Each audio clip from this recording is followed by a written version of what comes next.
What category does each track on the 2025 NASCAR Cup Series schedule fall under? Plus, which driver's racecraft fits each style the best? We make you a sharper NASCAR better. Next on the Backroad.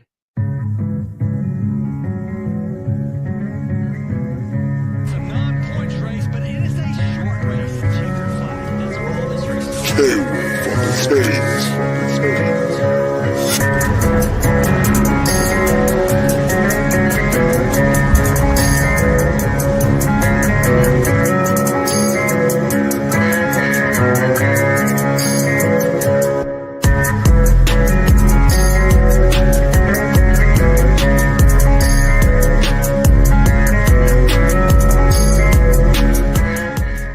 What's good, everybody? Happy 2025 to you out there in between family. Thanks for tuning in to the Backroad. It's In Between Media's Fantasy NASCAR betting podcast. My name's Elliot Hicks. With me is Seth Woolcock. And like you said, Seth, tonight we're going to break down how each track kind of fits into the mold and how each driver performs on all the different kinds of tracks that we race in the Cup Series. Yeah, happy 2025 to you and the IBT family, Elliot. Been a great off season so far, putting together our future cards. Check out those episodes if you haven't already. And yeah, this is one of those episodes I think that we have to do each season, just kind of give NASCAR bettors a better feel of the landscape, because there's so much correlation from track to track that it's great to kind of just be in tune, zoom out at a 50-foot level, especially here in the preseason. Yeah, it's great to take time during the offseason. We now have the full 2024 data set, obviously, that we can look back on, reflect on, and it'll certainly help us be sharper in 2025. I hope everyone out there enjoyed your holidays and your new year. I spent some time in Chicago at New Year's Eve, or around New Year's Eve, Seth. I don't know if you guys knew this, but they let you drive on the Chicago street course. Really? How much you have to pay? Yeah, you would never expect it. They take down all the walls and everything. You know, they have the stoplights operating and everything. It's pretty crazy. But very, very kind to them. And Elliot, actually, officially 1 month from today, cars are back on the track at Bowman Gray for the Busch Light Clash. So can't wait for that either. That's going to be awesome. And I would say very much up to something season here at IBT. We got something in the works for our NASCAR gambling community. So excited to share that project here in a couple weeks as well. And hoping everyone sticks around for that.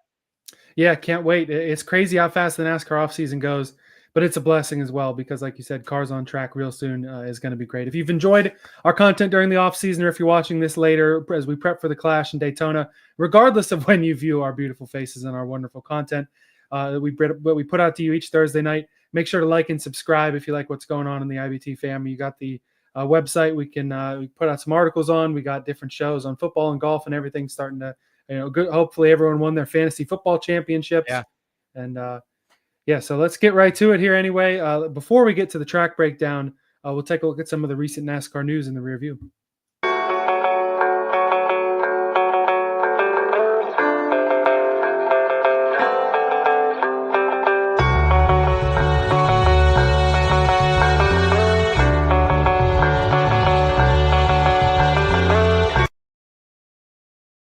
Probably one of the worst kept secrets of the offseason has finally been revealed to us. Zane Smith is going to drive the Front Row Motorsports number 38 car. He was pretty much in line for that ride, but they had to sort out some of the charter negotiation stuff. Yeah. He'll be in that car next year, and he'll use the majority of Todd Gilliland's 2024 crew, including crew chief Ryan Bergenti, who got some praise for Todd's good runs in midseason there. This is exciting for Zane. I know that the end of last year, he had some really good runs in that 71, and it'll be exciting for us as bettors to monitor how Smith runs full-time in this 38 car.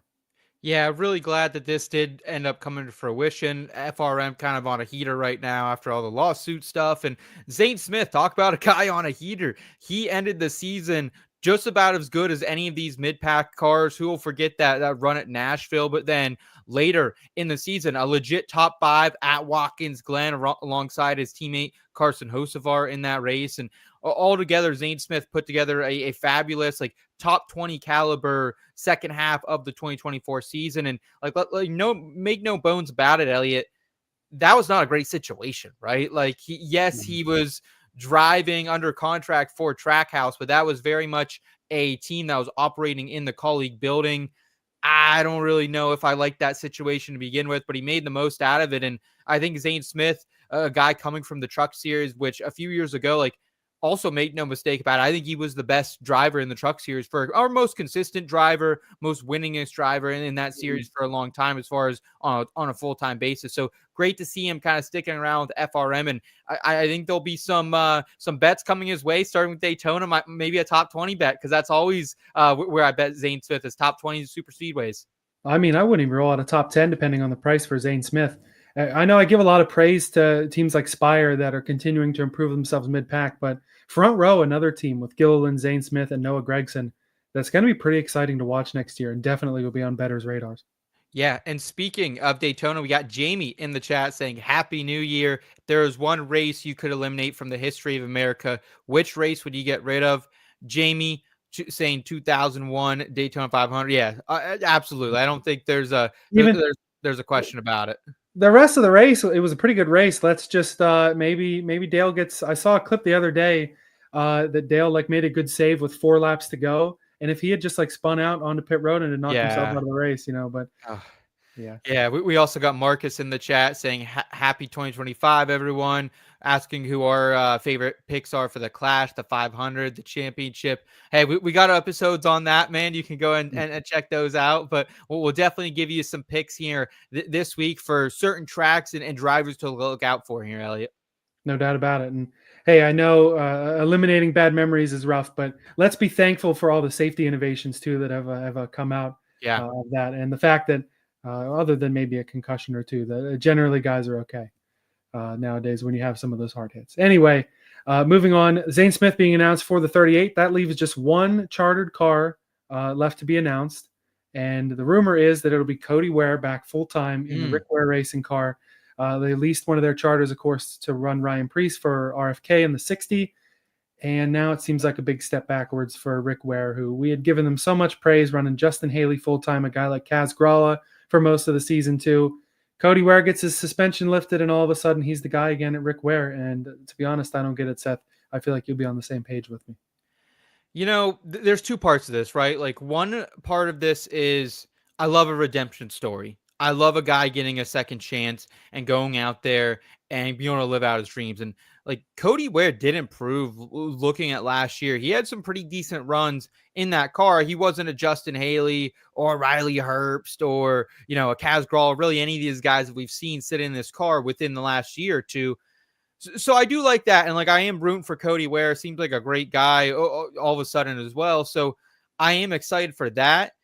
But then when you look at it from a betting perspective, like it was fun to bet RWR cars. It's top 10s didn't always work out last season. You had a lot of manufacturing issues down the stretch there as well. But Justin Haley, I remember going into the 500, they had Justin Haley and Riley Herbst. Like, wow, what a combination. And now we're going to get Cody Ware and some part-timers and probably in this other RWR car. So yeah, that sucks. Like that sucks. So part of me hates it, Elliot. Parts of me likes it, but for competition and all around like elevation of the Cup Series, I don't think it's a great move, right? Yeah, and maybe they're just realizing that with how the Rick Ware cars can run right now, that Cody can run just as well as anybody else. And if nobody's going to give them a boatload of money to run full time, then just go ahead and put your kid in the car who can run well at Daytona and elsewhere once in a while and go for it. Corey LaJoie ran this car the last 7 races or so last year. No longer a likely candidate for the full-time ride, as Bob Pockris put it. Still working on his 2025 plans. Maybe we'll run the other car part-time if it runs. Maybe run somewhere else. But honestly, Corey LaJoie is a guy who's running out of options. Yeah, first of all, shout out Bobby P for keeping his head on a swivel throughout the holiday season. Man does not sleep. So we appreciate him getting the scoop. But Corey LaJoie, like what happens next? I really don't know. There's not a whole lot of great seats open right now. We've kind of ran through our silly season content here, whether it's been mid Truck Series, mid Xfinity Series rides, great rides in those series, and really every ride in the Cup Series has been filled. So I don't know what happens to Corey LaJoie, but he's too talented to be out of this sport. I'd love if he did go grab a truck ride that's out there, because I think he could be competitive, like him and Danny Hemrick down that series. It would be quite the show. So that's what I'm hoping for, Ellie, because I think you have to agree, while LaJoie has not always, had his talent come to really the surface in the Cup Series, he's still a pretty good dang driver compared to the general population out there. Yeah, definitely would agree with that. Like you said, a guy that's just too talented to be completely out of the sport. So we'll see what he's got down the line. One ride that he won't be able to be in is the MBM number 66 in the Daytona 500 because Mike Wallace is coming back. He is 65 years old. Of course, the I feel like the lesser known brother of Kenny and Rusty Wallace, also NASCAR drivers. 65 years old. This is going to be his first attempt, or if he makes it. I don't know if he's attempted past then, but he has no current oval starts since the 2015 Daytona 500 in the Cup Series, and none in the top 3 series since 2020. He ran a couple of races, I think, for JD Motorsports in Xfinity. I think ran the number 0, if I remember correctly. This is an interesting one. Certainly somebody that I didn't expect to be talking about for a Cup ride in any capacity in 2025. But, good for him getting the opportunity, and good to see guys like Carl Long and MBM still be able to be out there and attempt the race at Daytona. Yeah, this is part of what makes the 500 special, right? Is you get guys like this running out there. You'll get a BJ McLeod sighting as well these days, and yeah, like, should Mike Wallace really be out there ripping at 65 years old? If I was his family, and be like, I don't know, Dad. Like, maybe you sit this one out. But you gotta love the fight in this guy. He comes from one of the predominant names in this sport, so it's great to have a Wallace back out on the track for the first time in a while. But kind of reminds me of Boris Said last year, making an old run at Sonoma, and it just didn't go well, And I'm hoping maybe we see something better out of Mike Wallace, but if we could bet, will Mike Wallace make the main event of the 500? I'm probably laying the juice and taking the under. Yeah, I mean, he's been able to run himself into the 500 before in the past, but that was quite some time ago. Quite a lot of car changes in the Cup Series, but it definitely is a little throwback. You would see the Daytona entry list of the past when you'd have, of course, the regular guys and the regular, sometimes will qualify guys, and then just some randos. Your Kirk Shelmerdines and James Hilton trying to enter the race and get in. So best of luck to Mike Wallace. Always nice to see some heritage out on the racetrack for sure. Yeah, absolutely. And a quick note, too, an Xfinity ride has been announced. This is a new team, Cope Family Racing. Derek Cope will field the number 70 car. It will be split by Leland Honeyman, who ran for Alpha Prime last year, and Thomas Annunziata, who ran some for Gase, I believe. They'll split I think the full season in that car. The schedule hasn't been announced. They're going to get cars from RCR and run the ECR engine package, which could make them interesting, especially on the Superspeedways. Yeah, Leland's a stick, right? I mean, this is someone I think you and I have both kind of kept an eye on. I think he's talented. Annunziata as well. Like, he's at least a guy on our radar. So could be like worst drivers that they get. And Derek Cope, just a guy that us longtime NASCAR fantasy managers know. He always back in some some shit boxes, but really like Derek Cope, and excited for him and his family on this journey with the number 70 car, Elliot.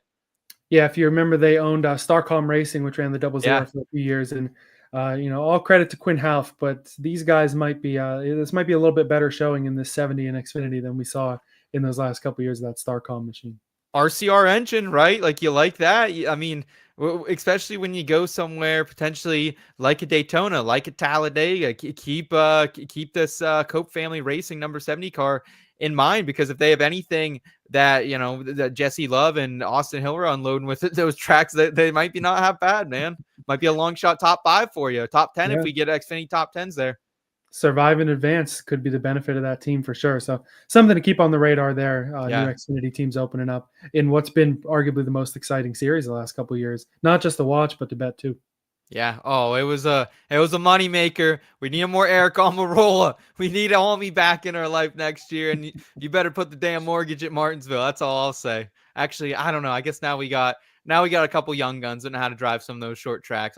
Carson Quapple as well. I might hedge myself. Sorry, I'm getting ahead of myself. Yes. We got we're a month away, and I'm already planning out races 3 months away. Elliot, that's how ready I am to go, man.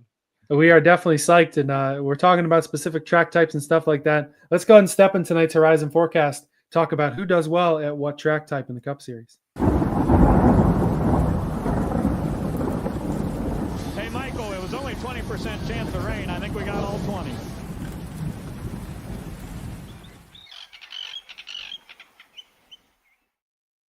So before we get into this, let's shout out iFantasy Race. Ryan does a great job over there. We kind of based the way we sorted out these tracks on his similar track guide that he's got on his website. If you watched us at all in the past, that Ryan over at iFantasy Race really has been a lifesaver for us and somebody who's really been able to put out some good data that have helped us set our bets in our lineups.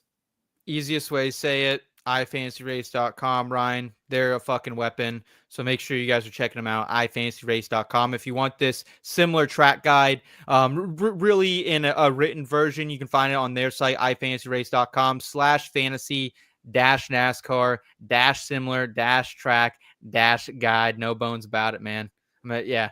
They're great for us. So excited that, we kind of lean on his data to help put this together for everyone. Yeah, no doubt about it. We also, so we'll go through the different track types.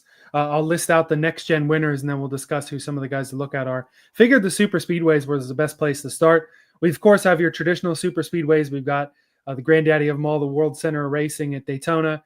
Your next gen winners there: William Byron, Chris Buescher, Ricky Stenhouse Jr., Austin Dillon, and Austin Cindric, dating back to the 22 Daytona 500, of course. And then at Talladega, Stenhouse won there just this past fall. Tyler Reddick, Ryan Blaney, Kyle Busch in the 8, Chase Elliott, and Ross Chastain with a win there. And then we'll start with the traditional ones. And these are difficult because it's almost anybody is someone to look at here, but there definitely are a few guys who you can look at more often than not. Yeah, I mean, I don't think we even shouted out Harrison Burton as well for his win. Right. But that is true. I did. There are a couple guys like Harvick winning at places, or Truex, or in this case Harrison Burton. If they're not in Cup next year, I did leave them out. I forgot to mention that. No, yeah, and I think it's reasonably so, but it really does prove anyone can win here. But there are still drivers and manufacturers and teams, I think, that do perform better on super speedways, at least from an average running position. Average finish, wow, you're kind of on your own for that. Anything can happen on these tracks. But from an average running position, especially last year, Austin Cindric, really strong at average running position at these tracks. Joey Logano, Ryan Blaney, the Penske camp in general, really, really good. Running out front, Michael McDowell, Brad Keselowski, 2 other guys I felt like from the Ford camp who were good here. Always got a bit squirrely at the end. Could never trust him. Never wanted your driver to be right behind him or right in front of him, I felt like. But it's those guys, the Cindrics, those are really kind of the guys I think of. And I think some Chevys can be good at Daytona and Talladega. We've seen Ross win there, as you mentioned, and Willie B over the last couple of years. But I'm kind of fading Toyota a lot of times when you go to this style of track. Outside Seabell, he usually gets it done. He can put out a top 10, and so can Bubba Wallace. And Tyler Reddick, of course, had that win last year. But aside from those guys, I'm not betting a lot of Hamlin when I go these tracks anymore. I'm not betting, I guess Martin Truex Jr.'s out, but Ty Gibbs, those just aren't the tracks for these guys. Yeah, it's funny that you mentioned Hamlin because he's literally not even on our radar. Since the move to the next-gen car, he moved from being arguably the super speedway ace of the series, pulled out 3 Daytona 500s, got at least 1 win at Talladega, I know, as well in the fall of, I think it was 2020. But he's literally not even on the radar. And I would agree with your point on Toyotas. As we talked about, I think, in the Daytona episode, our little way too early Daytona preview that we did, the Toyotas being so limited in numbers really hurts the strategy because they really have to nail it perfectly. Yeah. And even when they do, they just get outnumbered if the pack moves back together. They got a whole bunch of Chevys and a whole bunch of Fords. Usually about a third to half of the Toyotas end up wrecking out just because of those numbers. And if you end up with the 3 Hendrick guys on your inside, a Penske car in front of you and an RFK car behind you, and you're Denny Hamlin, you got nowhere to go. Also doesn't help that, 3 of the Toyota cars that'd be out there at the 500 are legacy cars too, right? I mean, that doesn't help you in the slightest when you're kind of working with an unstacked deck at that point, I feel like. So it's tough. And this is why super speedways, again, we've said it before, we'll say it again, especially when we get closer to our Daytona 500 official episode, that these are the tracks that you bet special markets. Toledo lap markets, very, very profitable. I know a lot of people cashing on that David Reagan 6-1 last year, or you bet top 20s if you can find them. They're pretty select markets. They're not all the books. They're hard to track, hard to find. But when you can find them, that's really what I'm trying to get invested more than anything than other than, playing a couple outrights there, I feel like, Elliot. Yeah, the Daytona top 20s and the Talladega top 20s, definitely the market to bet because you realistically could feel confident in about 33 guys to get that top 20, and that might even be a light number. For McDowell, I'm really curious to see how the move from front row to Spire affects that because Agreed. front row had a lot of the speed last year. McDowell pulled every damn super speedway after the 500 and was on the front row for it. And we know that he's had the prowess, but a lot of that has been in front row equipment. Is it the Fords? Is it the front row? Or has McDowell kind of learned and picked things up and try not to embarrass himself like he did Spring Talladega last year, which also took away Keselowski's shot to win. I know that he's got the monkey off of his back, getting to that Darlington victory last year. But even in that little winless drought he had, he was still a weapon on the super speedways. He wasn't able to get to victory lane, but he was always a guy that was up front. And Ricky Stenhouse Jr. is a guy that people forget about all the time because he goes a couple of years, couple of races without getting a win, and then goes and locks it down when it means the most there at Talladega. Especially with the move over from JTG to Hayek, that whole team, they're going to be somebody to watch as hopefully coming out hot at Daytona. Maybe it could be the negative effect and they don't really have what they had before, but I'm definitely going to keep my eye on the 47 car come February. It's so weird because it's like the guys that kind of came up in those like mid 2000 teens, the Stenhouses, the Austin Dillons of the world. Like Dillon himself has 2 Daytona wins as well, a 500 and a crazy rain impacted race a few years ago as well. He kind of got handed that one. Yeah, I know because I had a lot of money riding on Austin Cindric there as well. So yeah, very, very tough. But yeah, those are really, I think the guys for the most part that, you know, is there anyone else that you can really think of? It like, obviously I know in Xfinity, like you're betting Austin Hill, but as far as the Cup Series, anyone else that like really stands out, like, hey, this is a guy I think that fits these traditional super speedways. Daniel Hemrick is one that we won't be seeing this year, but he was on a heater going into that last super speedway race of the season as well. Yeah, Hemrick would be an interesting one. You never know if RCR might field an extra car for Hill or if he goes with Beard. I know they ran Retzlaff in the Fall Daytona race. I don't know if he'll be there again with his new plans and how that all worked out. Chevrolet-wise is probably not happy, but in any case, I feel like these are the main guys here. You know, if I could certainly put on the Bowman hat and say he's run better at the super speedways, but you could almost make that argument for another 10 guys in the field after that. Good at qualifying. If you can qualify up front and stay out of other people's messes, of course you're going to look good. So anybody in the field really has that chance. Like I said, if I'm confident in 33 guys for a top 20, things are pretty wide open. But that group of guys that we discussed, definitely who we want to look at the most. Yeah, and I think when it comes to these super speedway 1.5 mile tracks, i.e. the new Atlanta, it's really the same batch of guys, other than I think there's a few, Elliot, that we can take and you know, who have like a little bit of a better grip on this Atlanta track, because this is a little bit different style of racing if you want to break it down. Yeah, and I think the guys who have multiple wins here since the reconfigure to the next gen, William Byron and Joey Logano, both have won twice here. I think they're the guys to look at. They're guys who we talked about in the main super speedway section. That something about the way that Atlanta races has definitely helped them. Almost a blend, like we said, of the super speedway plus a little 1.5 mile racing. A couple guys that we added here. Daniel Suarez, who of course won this past spring, I think ran second in the fall. Almost won the fall too. Yeah, man. He's and not only in 2024, but in 2023 and 2022.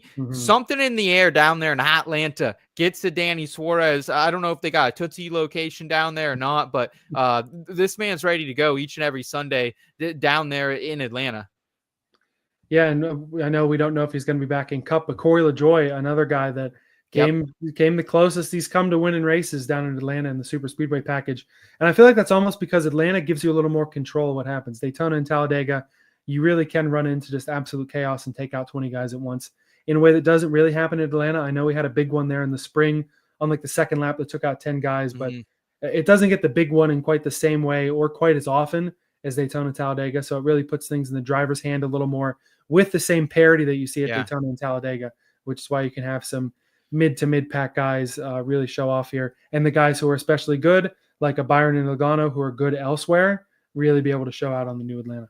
Yeah, like I think you're still betting it very similar to Talladega, to Daytona, small unit size. You're taking some buckshots out there. You're not going heavy on one bet at all in this type of track. However, at the same time, like you said, I'm not betting as many long shot top 10s at Atlanta, right? Like if you want to throw out, I mean, Daniel Suarez, the books know now that this guy's a hawk out there, but you know, if you want like one of those mid pack guys, that's fine for a top 10 for an outright. That's all fine and dandy. But like I'm not necessarily going out there and betting Jimmy Johnson or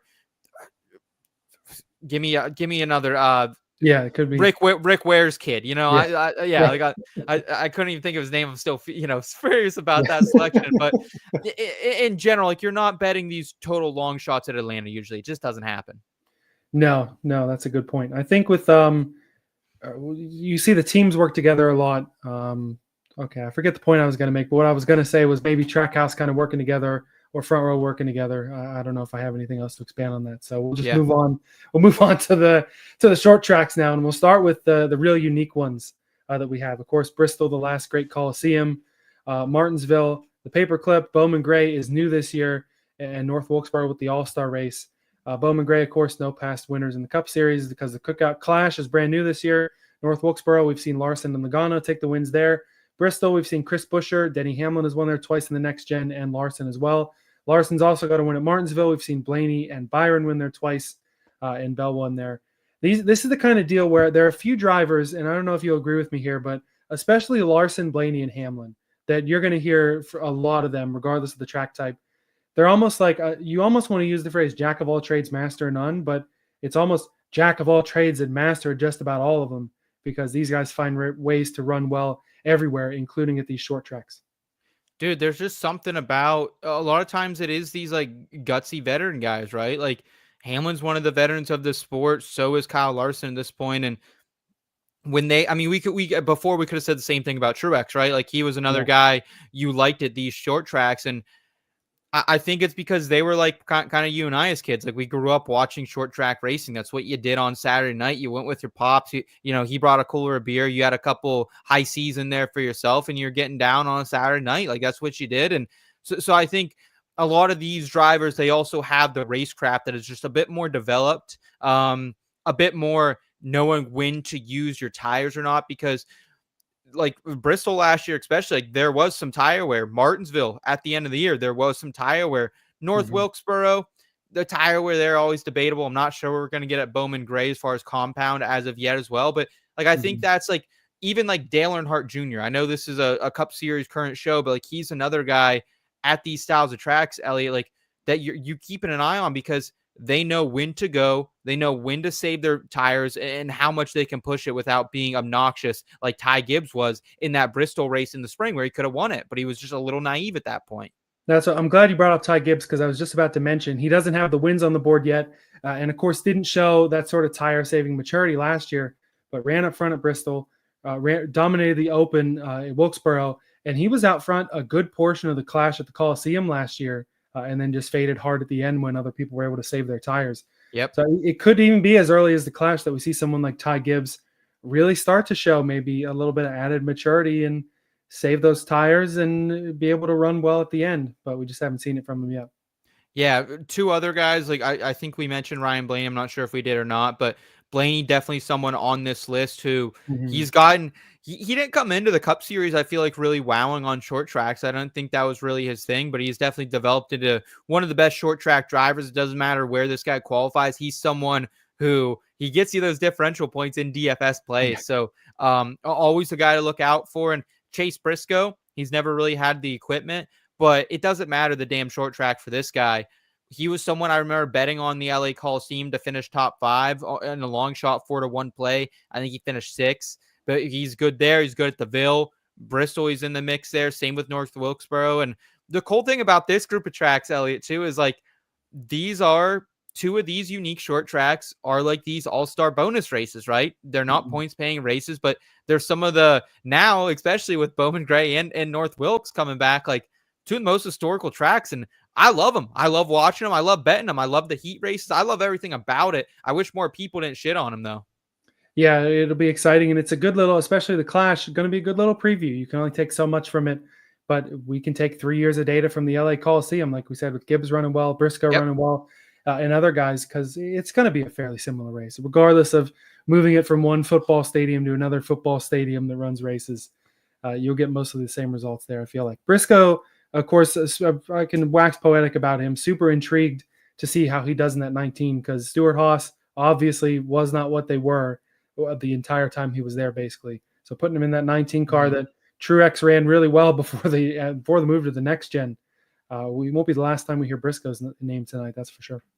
Got Jamie in the chat saying, I never get to listen to the Backroad live. I'm normally writing my wide receiver versus cornerback matchup for the Fantasy Six Pack. So tonight is a treat for me. Appreciate you guys and the advice and input. Saying he tries to tailor our plays and usually comes out on top. Well, hey, man, we appreciate that. We've definitely been trying to improve our NASCAR handicapping over the last several years here on the Backroad. So we appreciate you pulling alongside us, Jamie, and riding shotgun with us. And got some great stuff in the work that's hopefully going to help us hit even more here in 2025, Elliot.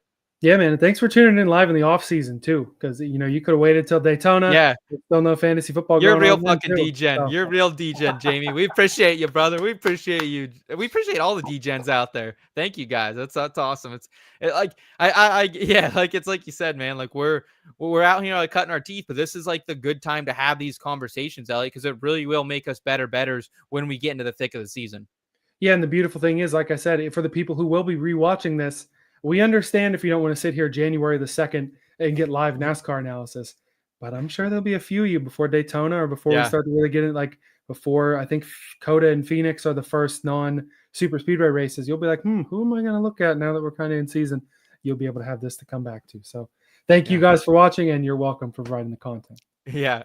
Anyone else for the short, unique tracks that you enjoy betting on, Elliot, that we're kind of forgetting as far as a Cup Series standpoint? Because a lot of mine is these KG veterans that we don't have anymore. I keep thinking Almirola and Junior and an All Guy and these guys that aren't really in this series.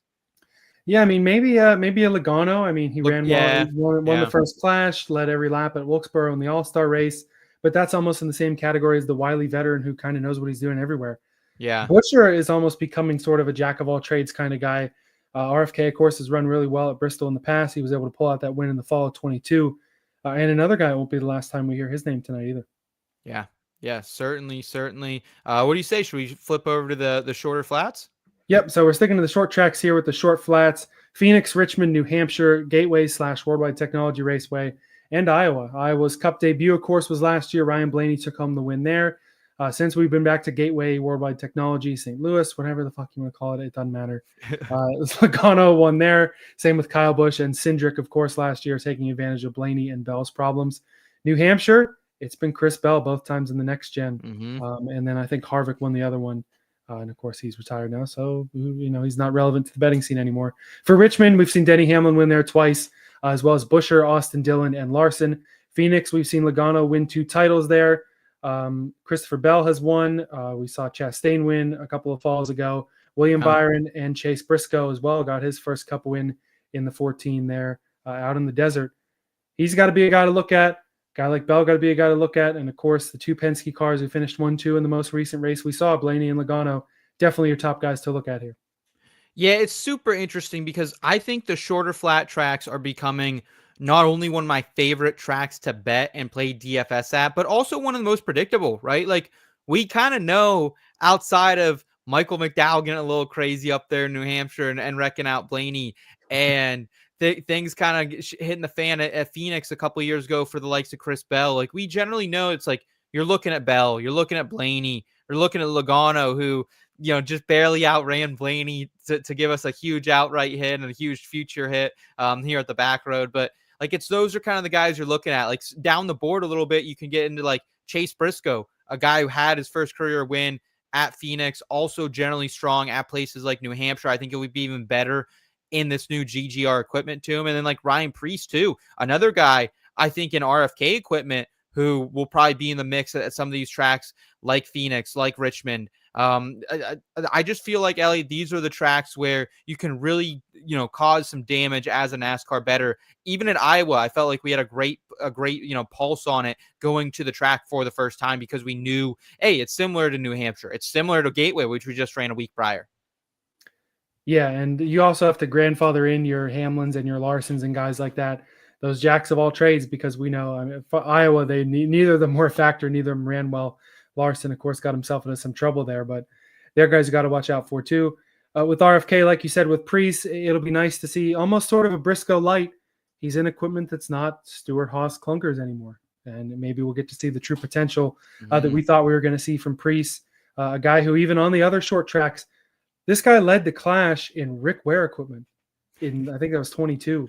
Yeah. It's like, this is a guy that really knows what he's doing on the short tracks, and definitely could be someone to watch. I mean, probably would be for probably sneaky top 10 bets, maybe Mhm. not to run up front. But I think that especially at the beginning of the year, unless he goes out and does something really surprising and wins Daytona or something and Right. knocks his odds down the rest of the year, Preece could be a guy who we could make money on all season long at these short tracks, as well as Busher, as well Yep. as Briscoe if the odds stay down on him. The only thing I'll say here is when we get to Phoenix in the spring, take notes, pay attention. But at the same time, that first Phoenix spring race, I don't know what it is, Elliot, but sometimes that race is like the outlier, right? Like, I don't know what it is, but sometimes that first race at Phoenix can kind of produce some funky things. Like a couple years ago, that's when we saw Briscoe win, right? And Mhm. like, I feel like we saw someone jump on, maybe it was like an Eric Jones a few years ago, jump on the pole at Phoenix, or someone crazy in the early Mhm. next gen era. So that's just like my one piece of advice. Like, I feel like though, by the time we get there to the second and especially the third shorter flat track, we're gonna have a really good idea leaving that third shorter flat track of how do we attack the rest of these. And it'll be interesting this year too, Elliot, because we're only going to all these tracks once now, Yep. aside from Phoenix, Richmond losing one of its dates, unfortunately. Yeah, well, I don't know about unfortunately. Richmond's a nice I facility, but hasn't produced the best racing in Good years for past. betting. Good for betting. We had a great Richmond spring, not as great of a Yeah. Richmond fall, but yeah, I really enjoyed Richmond. It's always a treat for me. Yeah, fair point. Fair point. I think the Spring Phoenix, we usually see guys who win that race go out and do well at some of these other shorter flats and other short Mhm. tracks. I think you can take more from it than maybe you're saying, but you're right that there are some outliers there. And the frustrating thing when you get to the championship race is that you can take whatever happened at Spring Phoenix and you can throw it in the fucking garbage because of the Yeah. championship race just has so many other different elements, which, of course, as the playoffs went on, we realized, and I feel like the bettors realized, but something to keep in mind also. Phoenix Spring doesn't really correlate to Phoenix Fall, but Phoenix Spring can certainly correlate to these other short flats in a Yeah. way that maybe we don't expect. I mean, Bell won in the spring this past year, right? And then was able to take home New Hampshire, nearly win at Gateway, and run well at some of these other spots too. Yeah. You're going to every short flat track, and you have to probably have Blaney and Bell on your card in some Yeah, sort of fashion. I don't know what you want to play and whether that's just an outright or a top five, but they got to be on your card in some way. no doubt about it. But of course, they're the guys that are going to be pretty good everywhere, but certainly at these short tracks are something to watch also. Yeah. Well, let's go ahead and jump into the intermediates. What do you say? Yep. So we'll go ahead to the intermediates here, the largest category that we got. We'll start with the low wear tracks. We've included Kansas as a bit of a hybrid. We'll get to that in a minute. But the general low wear intermediates that we got Charlotte, Las Vegas, Texas, and Michigan. Of course, pretty similar logos there. Speedway Motorsports kind of had their little niche there. Of course, Charlotte, one of the most historic tracks on the circuit. We've seen Hamlin, Blaney, and Bell win there, and we're only racing there one time a year now with the Coke 600. In terms of Vegas, we've seen Logano and Larson win there twice. Byron and Bowman also getting wins in the next gen. For Texas, we've seen Tyler Reddick, Chase Elliott, and William Byron get wins there. And out of Michigan, Chris Buescher and Tyler Reddick able to take home Mhm. victories. And I feel like a couple of those winners on the board there. You have Larson and Reddick down as the main guys. And Reddick, again, another guy who I feel like will wax poetic on in this intermediate section. They're definitely the big time guys to watch here. Yeah, the low wears are very interesting because, in my opinion, you need. I mean, you got to be in one of these top organizations, right, to really have a shot at winning these. I mean, let's Mhm. go down the list, and most of these drivers who have won at these racetracks include drivers who either drive for Hendrick Motorsports, Joe Gibbs Racing, Team Penske. You can Yeah. still win. You can still win these races if you have like RFK, maybe Trackhouse, and 2311 equipment, but like really nothing out of there, right? Like those are really the only guys who I think have a shot at these styles of tracks just because of what the packages are giving them. But I think you pretty much hit it. Like those, like Larson, he's a guy, especially like when Vegas is hot and slick, when Texas is hot and slick, when Michigan's hot and slick, that you're betting there that you're interested in. Same with Tyler Reddick, another guy good when it's hot and slick out. But definitely doesn't always favor the KG veteran, like some of the more high tire wear tracks we'll talk about later.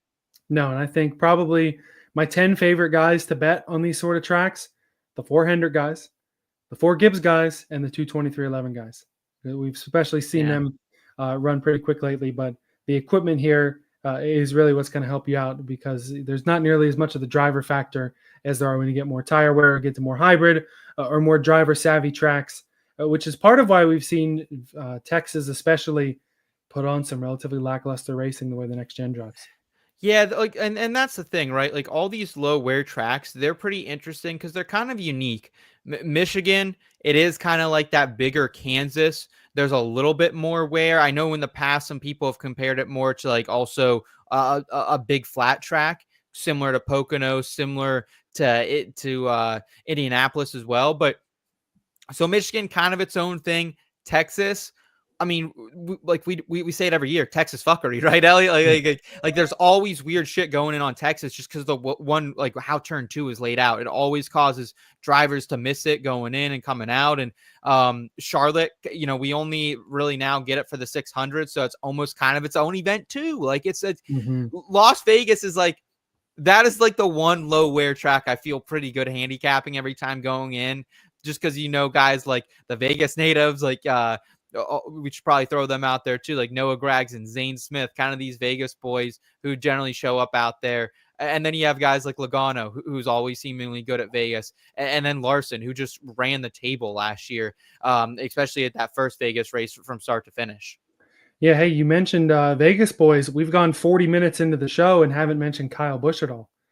He didn't win it all last year, but another one of those guys that can really run well everywhere, and should transition us over to Kansas as well.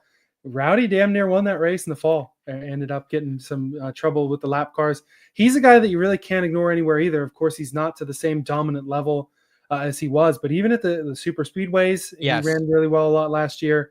In some of these hybrid intermediate low wear tracks, and even on the short tracks, it's tough because RCR is not where they want to be, and Kyle Busch probably out of his prime a little bit, but definitely a guy that we can't ignore.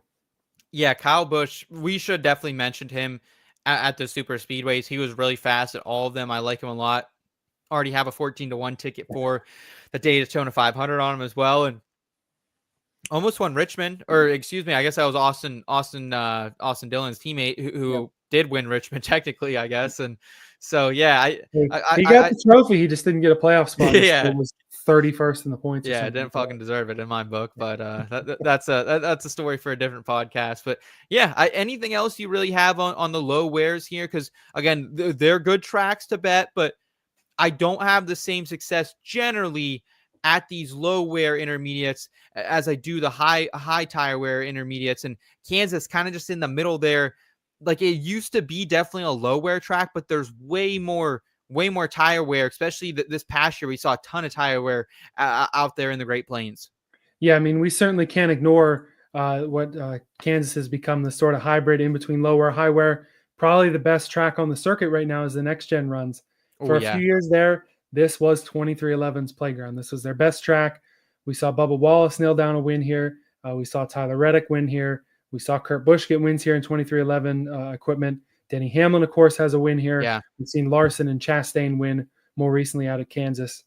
Like I said, it's been less 2311's playground. They didn't have the year they wanted here at Kansas in 24, but you can't ignore either Reddick or Wallace. You certainly can't ignore Larson or Hamlin, and maybe even some other Ford drivers could be intriguing here too. Chris Buescher. Yeah, Chris Buescher, I mean, came so close to winning Kansas this past year, and I think he's someone you got your eye on. And other than that, like, who else are you looking out for at Kansas in the Ford camp? Like, I guess you're looking for Brad too. Brad had some pretty decent runs there, but it's like, it's not always the best Penske track. I feel like they're fine there, but they're not someone I have circled usually on my card. Yeah, and I think 25 probably not the year to circle Logano in a lot of places. We are back to an odd year, so you and your conspiracies. Whatever. I mean, we could say conspiracy, but it kind of works. It still kind of works. So this is less a conspiracy and more fact. So whatever Logano's over under is, I'm taking the under this year. That's for sure, regardless of what tracks he's good at. Yeah, fair enough. What do you say though? Should we jump into the high wear skill tracks? Yeah, these ones certainly have more variety here. The high wear, high tire wear, high skill, unique skill tracks. In terms of the high tire wear ones, Darlington and Homestead are the main ones to look at. Darlington, of course, we've seen Logano win. We saw Eric Jones pull out that win in the fall of 22 in the next-gen era. Byron, Larson, Keselowski, and Briscoe, your four most recent winners there. For Homestead, the once a year that we've had has been Larson, Bell, and Reddick in that unbelievable finish that we saw this past fall. Definitely a disappointment to not have Homestead in the playoffs because these are two tracks that have really put on great racing. And these ones especially, the guys who are good everywhere, the guys who are good every week, the guys who have been around in Cup for a long time, or a guy like Briscoe that's just got unique skill and really nails down these tracks. They're your guys to watch for sure. Another high tire wear tracks, love betting them, love watching them. Like if your significant other or your brother or your friend or whoever isn't into NASCAR, and like if they would actually sit down and listen to the commentators and like kind of feel out what's going on, this is the Homestead and Darlington are the tracks to have them watch because they are true NASCAR. This is true NASCAR Cup Series racing at its finest with managing tires, dude. Like it's an art, and there's a reason that these guys are the winners. You're not getting lucky. You didn't play it on strategy. You went out there and you freaking worked your ass off to win there. Like how much did that win at the end of the season mean for Briscoe at Darlington? How hard did you see him work for? I mean, he was digging every damn lap with Kyle Busch in his rear view coming up on him. So that's why I love these tracks. I love betting on these tracks. There's always something special when you go to the Lady in the Black and Homestead Miami. Yeah, both of those fall races this year, they had some sort of late things play out where the dominant driver didn't necessarily get to victory lane, but you certainly have to earn it. I mean, in the spring, you could say, well, Keselowski only won because the 17 and 45 crashed. But he was top car. You still got to run hard and run up front. Yeah. A guy like Reddick wasn't the best car all day at Homestead, was able to get a break, had to hard charge to the win there at the end. A guy like Briscoe, we saw Larson lead a ridiculous amount of laps in that race, worked out in Briscoe's favor. He went out and earned it from one of the best drivers that we've seen. Even if you can say, oh, well, strategy did this, strategy did that, there's never a lap that's given at either of these two tracks. You got to earn it. Mm-hmm. Absolutely. In terms of the other unique ones too, the old monster out there at Dover and Nashville as well. Chase Elliott has won at both of these tracks in the next gen. We've seen Denny Hamlin take home a Dover win, as well as Logano and Chastain win out at Nashville. These are some ones where you can get some other sneaky guys in. Of course, you're going to see Larson and Hamlin. Even Blaney will wax poetic about those guys. Chase Elliott, though, and some other Hendrick guys, certainly ones to watch at these tracks as well. Yeah, Alex Bowman had a great run at Dover. We were there, and I just said, oh, how fitting would this be if old Alex Bowman takes it home with Elliott covering this race? And he's someone you're definitely watching. We saw Noah Gragson have some success at Dover last year as well. But these are concrete tracks, right? So this is kind of a different style of racing. Chris Buescher, Josh Berry, two guys who traditionally good on concrete tracks, weren't so much a season ago at both Nash and Dover. But yeah, this is a little bit different of a track. It's not a short track. It's not a true intermediate. It's a intermediate unique skill track, if you want to say it. And it's as vague as it can get because they really are so much their own tracks, Elliot. Yeah, no doubt about it. And with guys, Bowman's definitely this way. Maybe Buescher's kind of this way. Maybe even Ross is this way a little bit. Some of these guys that aren't your perennial championship contenders right now, they're not going to run good everywhere. They kind of pick their spots. And Bowman's a unique example because we group these ones together, unique skill tracks. Runs great at Dover, runs like shit at Nashville. Yeah. It's just super interesting that even though the tracks can be so similar, and for Bowman especially, it can be the same on road courses. We've seen Chastain kind of run terrible at some, especially short tracks, and then run well on other kinds of short tracks. There are some guys who it's just kind of impossible to group in and say, oh, on all of the short flats, this guy's going to run well. Yeah. There are a few outliers where they'll run great at one track, and then the next track they can take the same book and the same data and be completely out to lunch. Unique, right? Like that's the key word in these tracks is it is unique. Like I can't explain racecraft, but it's either your racecraft works here or they don't. Like it really there's haves and there's have not. So that's why when we go to tracks like Dover, like Nashville, I'm often invested in matchups because matchups I can generally tell based on your previous track record if you're not good at Dover or if you're not good at Nashville, and then I can fade the fuck out of you. Like that's just generally my rule of thumb. There are very few times that we're looking up and we're like, oh, that was surprising to see this guy like Daniel Hemrick, that top 10 was very fluky at Mhm. Dover kind of backed into that a little bit. Strategy played, but like aside from a strategy call, there's not too often that you look up at Dover or Nash and you're like, oh, that is surprising to see that driver there. It's usually pretty chalky, at least chalky, Usually, chalky for the drivers who are good there. yeah, unless you have little 6 overtime skirmishes where Zane Smith runs second. He turned his Oh. season around, but my God, that was unexpected at the time. I keep like putting these things that hurt me in the past, and then we keep discussing them, and then I just like relive it all over in my head again. I can't remember who I was even riding. Maybe it was whoever was in charge, whoever was going to win that race before. That was, all I think, in the first overtime, it was Hamlin and Chastain that were up yeah, front. I think I had tickets on both of them, and I think that's. And then we ended up with almost Yeah, Zane Smith winning that. So I mean, that was such a crazy overtime because of course, Logano stayed out, saved the fuel, Yeah. ran a million laps somehow. But the running order would change every time because it'd be like, okay, these guys are out of fuel, they're going to pit. Okay, it's another overtime. Now we switch up the top 10 again. And now we get to the third or fourth overtime. Bowman ran 25th all day. The fourth overtime, he's third place. And then they crash again. And then it was so crazy. But it really didn't even matter. Logano ended up taking the win and really set himself off for a championship, which is why, again, we didn't really talk about Logano here, but got the win at Nashville. Again, it's different. I know it's probably annoying to be like, oh yeah, you always got to bet Larson. You probably always got to bet Logano. You got to bet Denny Hamlin, but you can't ignore these guys. And that's why the odds are going to be juicy on them at all these places.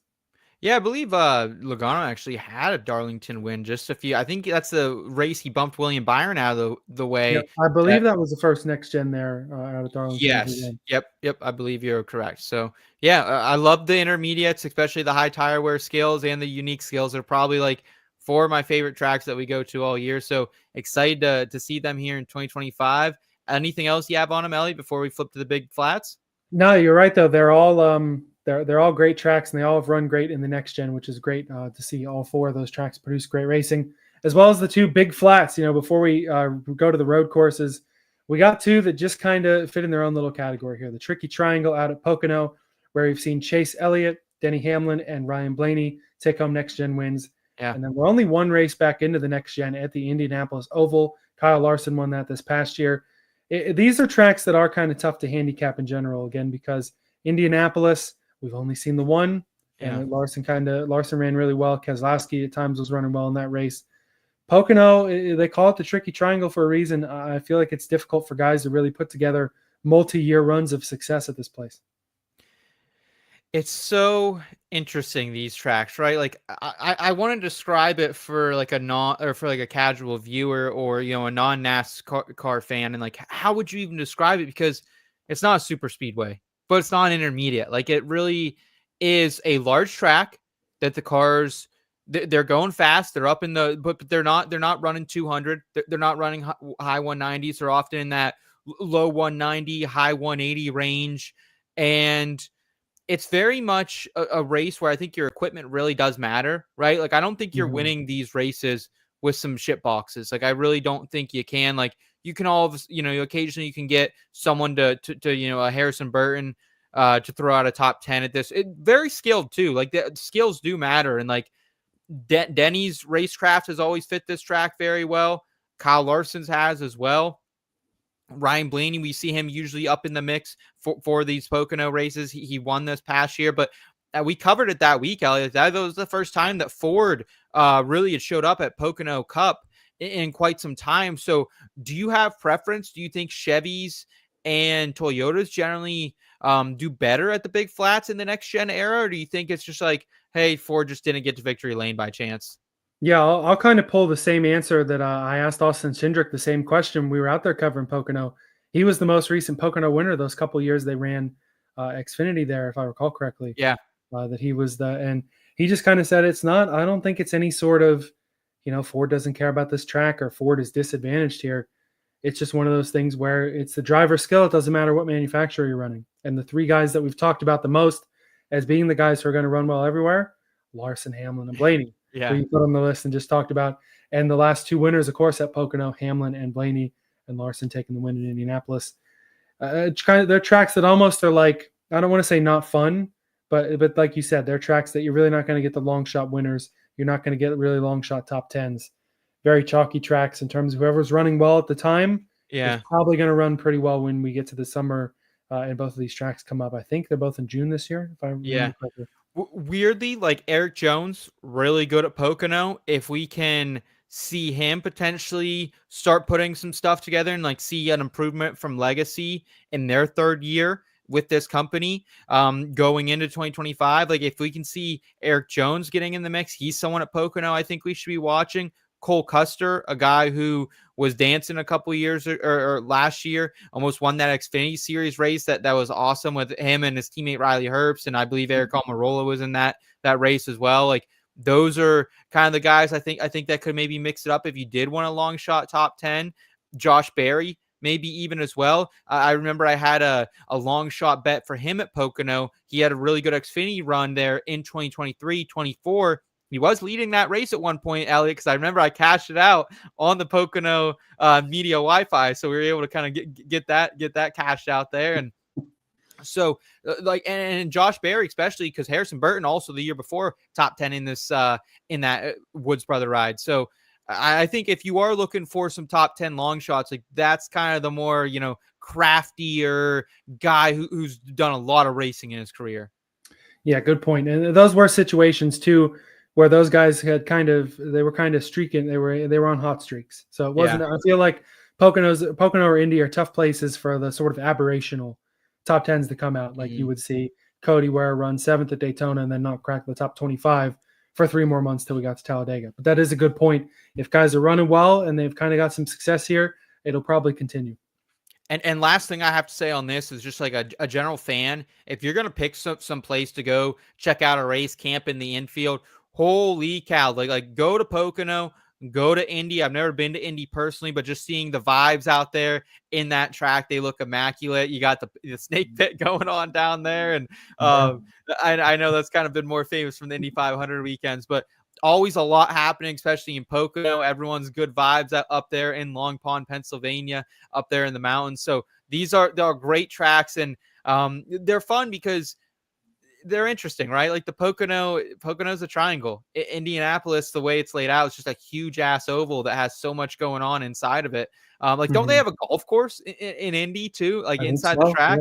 Yeah, it's like there just a lot happening, fun tracks to be a part of, and like you're seeing some cars run wide the fuck open, which I always enjoy. Yeah, and the next gen they really can. And these tracks are similarly grouped together. One of the turns of Pocono, I think it's turn 3, is based off of Indianapolis turns as well. Yes. So that's an easy way to group them together, even aside from the fact that they are big and flat.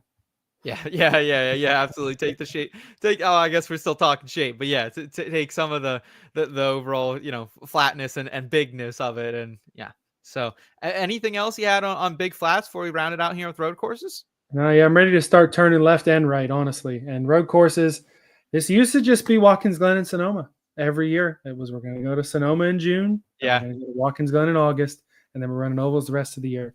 That has not been how the Cup Series has been the last few years, especially in the next gen.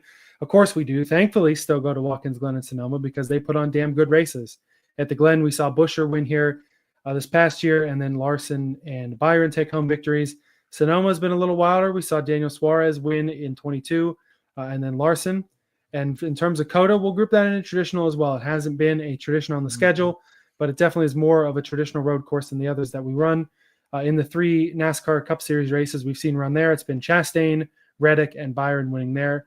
And for the traditional ones, they're 3 of the guys to look at for sure. Maybe less so Chastain, but then again, Trackhouse has shown a lot of real prowess. And with Shane van Gisbergen coming full-time into the Cup Series, he's the guy that we're going to have to watch on all 6 of these races.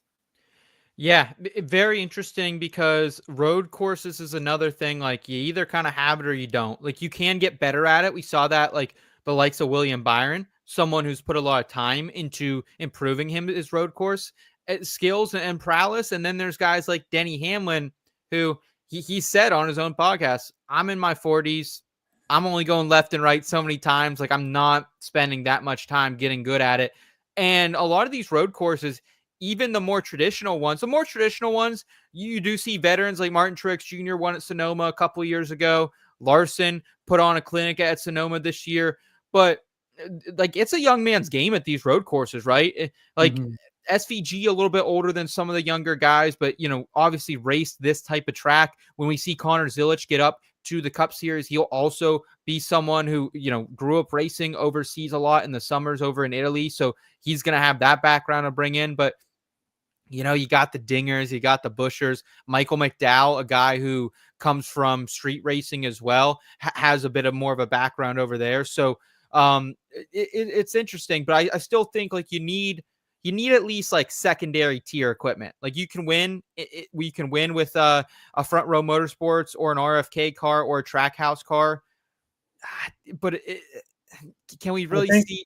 Right. I think that the field, it was different. I remember in 2022, the three that we had battling the win there, you had Chastain and Bowman as well as Allmendinger. Maybe then the way Colleague was with the next gen kind of being on an even playing field. But I think, have we seen Colleague regress and maybe Allmendinger regress? Is he still a guy that can win at one of these places in this Colleague equipment? I think Spire will be a very fascinating case study for road courses in 2025 because Michael McDowell, one of the better road courses, hopping over into that number 71 car. And we saw Carson Hocevar wheel out a top 5 at Watkins Glen, not traditionally known as a road course guy, but can get it done at those tracks. And Zane Smith, he was another guy who was top. Yeah, he was top 5 at the Glen, but not going to be with Spire next year. But Haley had some good runs too. We talk about Colleagues passed on road courses. We saw him nearly chase down SVG in the inaugural Chicago race. How do you comp differently these traditional road courses to these unique ones, Elliot? Because my only thought is that I don't weigh as heavy like all road courses we've seen that year, and like I put more of an emphasis on like Chicago Street and specifically, like if you were good in 2023, I thought you were going to be good at 2024. Same with the Roval. Like AJ Allmendinger is always just an absolute stud at the Roval. Like you have to kind of put him in that mix as well. And so I feel like that it's just a little bit more unique, right? These other tracks, and that's kind of how you're comping it. Yeah, I would agree. You can have guys run generally better at the traditional racetracks, and I feel like Hendrick is the team to watch. Of course, Larson and Byron have been dominant, multiple wins here. We've seen Bowman run well at Coda in the past, won the Chicago race on strategy. And Chase Elliott, even though he hasn't been so since we moved to the next gen, the former road course king, I feel like he's still got at least one more road course win in him. He was able to win at the unique ones like the Roval as well as the traditional ones, earning his first win at the Glen, won a rain race at the Coda as well. Yeah, certainly. Anything else you have on these unique ones if you wanted to go through some past winners there and introduce our newest track to the NASCAR 2025 Cup Series schedule? Yeah, so the unique ones, of course, the Charlotte Roval, where they turned Charlotte into a Roval. The only Roval race that's left. We had a few there, Indianapolis and Daytona and a few others that we ran. Last guaranteed year of the Chicago Street Course. Not sure if it'll be back after 25. I just would like to see one dry weekend there. Like, how good was that Xfinity race? Larson and SVG battling for the lead. How good was that Xfinity race? And then how awkward did that Cup race turn into after we saw some of the best drivers that end up really getting knocked out too early? Yeah, you're talking to the guy who had a 16-1 parlay on SVG to sweep both the Xfinity Series and the Cup Series race. It was looking early like that was going to happen. Chase Briscoe loses control under too much rain. I don't know what it is with like rain and me lately, Elliot, but all of a sudden too, just this last week, I'm betting on a college football game. Alabama has everyone in. Michigan has nobody. Should be a slam dunk bowl game win for the kid. Bet heavily on it. Rain not in the forecast. Just comes out for 20 minutes. Alabama fumbles it 3 straight drives because of the rain. I'm like, I just can't catch a fucking break with the rain. So yeah, a lot of fuckery in Chicago. When we go back, like we know who we're looking at there, right? Like you're looking at Larson. You're looking at SVG. You're looking at Chris Bell, who's been on the precipice of winning there. Tyler Reddick, who continues to nibble at the toes of people running there, and so yeah, I'm really looking forward to that, and can't wait to get there, and can't wait to get down to Mexico City as well. Yeah, Reddick, another guy I didn't think of that really has some road course prowess. Probably should have won Chicago. Of course, has the Coda win. But yeah, when we get down to Mexico City, the Autodromo Hermanos Rodriguez Mexico City track, that'll be right before Pocono weekend, which we anticipate being at again. A track they ran Xfinity Series back in the mid to late 2000s. I know Kyle Busch won a race down there, I think, last time they were there, 2008, 2009, something like that. But that'll definitely be one to watch. And I feel like it's a track where a guy like SVG is going to have a big advantage. Yes. We talk about is SVG in the road courses. That 88 car is going to win one of these 6 races, if not more than that. And I feel like he will. You could almost put his outright at even money, I feel like, when we get to Mexico City, and I would still consider betting it. Yeah, I mean, he comes to a track that he has a equal playing field to everyone else, right? Like, not everyone has been running this track their entire life. It hasn't been on the schedule forever. When's the last time we saw him do something like that? Oh, well, Chicago Street in his debut NASCAR race that he had never ran a Cup Series car before. Let's see him do it here again. I hopefully he can get on the an Xfinity ride maybe for that weekend as well. Maybe someone will throw him in some shit box down in that series, and maybe we can see him and light it up. But yeah, I would love that, man. And he'll definitely be somewhere looking at there. And in the Xfinity series, you're looking at Conor Zilisch, right? A guy who had raced overseas that probably has a little bit of experience here on these types of tracks. Yeah, I mean, any of these, I think Xfinity goes to all 6 of these as well. I'm not 100% sure. Yes, and Portland as well. Right. So that's what was Zilich's generational over was 2.5? 1.5. 1.5. How could you forget? Right, but there's 7 wins for Conor Zilisch. Like we just spit them out right there. Here's what somebody should do is whether it's the Trackhouse Project 91 or something for either Chicago or Mexico City or even one of the traditional. Throw Zilisch in that 91, and that'll be something to see. I bet. We're both high on this kid. Anybody who's not high on Zilisch is like, these guys got to come off of this train, man. I don't know what's going on. Here's all I'm going to say on this, and then we'll get out of here for the night. It is still out there, folks. The Conor Zilisch generational bet at Caesars over 1.5. It is still live. It is now, Elliot and I bet it at open at -135. It is now down to -170. I'd still fucking bet it. Anything under 200, I'm betting. Anything under even at -200, I think I'm betting it. I'm going to be honest with you. I mean, at 1.5, realistically, that should be about -750. Yeah. Like, honest to God. That's the fact that it was set at 1.5. The books are giving way too much credit. We won't even go in the soapbox. We've done this before. Yeah. We're not going to do it again. Yeah, we can't. The point is, it doesn't matter what that line is at. As long as it's there, it's free money. It's free. Hey, we can't say that. There are no guarantees in betting. Do not fucking sue us. That's true. You're right. But it is my favorite future by far. And yeah, so we went on a total tangent there. We were talking about road courses, but Elliot, hopefully this episode was helpful for NASCAR bettors, for the gambling community as a whole, and they can take something from this and just learn a little bit more about each of these track types, see what is similar. Again, make sure you guys are checking out iFantasyRace.com and their awesome similar track guide if you want to see kind of this breakdown in a more physical, more hard copy version of it. They have a great staff over there that's doing some great work, so make sure you're checking that out. And if you guys enjoyed this type of content, if you like hanging out with Elliot and I, and if you want to weigh in and give us your own opinions as well, please do so. Subscribe to the channel if you're new. Like this video if you enjoy this type of content. What else do you have for us, Elliot? I know we got a lot of stuff kind of in the mix right now. It is up to something season at the program, but we can't divulge that quite yet. Yeah, no doubt about it. Keep your eyes peeled. Watch this space, and we're going to have some fun stuff in the year 2025 for NASCAR betting. Thanks for rolling on down the back road with us tonight. Like Seth said, make sure to like and subscribe, and keep your eyes peeled in between family. We're going to have a good time in 2025. We're happy to be here with you, and we're happy you rode down the back road with us, and we'll see you next time. See ya.